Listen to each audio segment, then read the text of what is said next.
The American people know that if you head to the airport, you want to jump on a flight here in the United States, you bring a valid form of ID. I always use my Montana driver's license.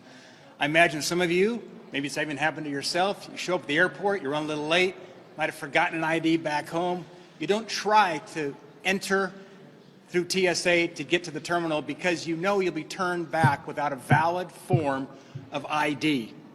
This is an actual sign that's popped up at the Delta terminal at the Miami airport. Instructions for illegals to use their CBP One app, that's the Customs Border Patrol app, at TSA checkpoints as a valid form of ID to board a plane in the United States. For those who don't know, the CBP One app provides appointments for migrants who are claiming asylum at the border. Migrants, particularly those wanted for crimes, can fill in any basic information they want in the app and be let into the country. The goal is to, and I quote, validate adult non-U.S. citizen travel documentation when the traveler does not otherwise have an acceptable form of identification. However, it also notes that photos are optional. It says that multiple times. It says it can provide biographical information if requested, but notes that information is not stored, again, multiple times. How is this even serious? Illegals coming to the United States from countries that are designated state sponsors of terror and on terror watch lists can use this process. Americans, think about this for a moment.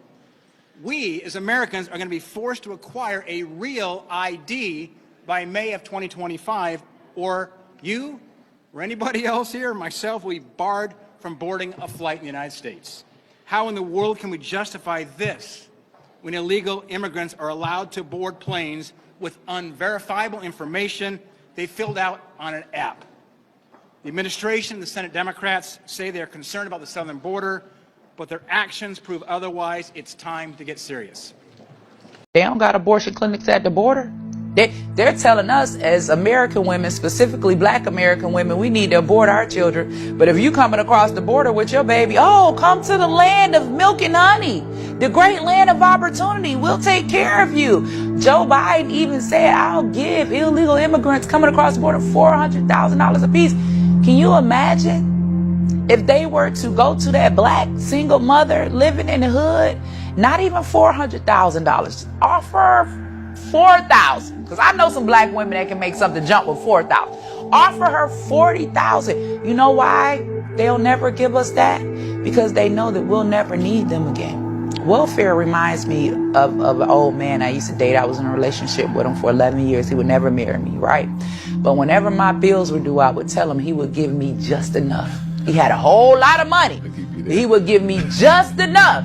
Rent due, $1,200, he'd give me $1,200, not 1 cent over, because he knew that every month the rent was due, that I would have to come back to him. He wouldn't give me $100,000 and say, here, baby, bump that, go buy you a house and start you a business, because then he felt like I wouldn't need him.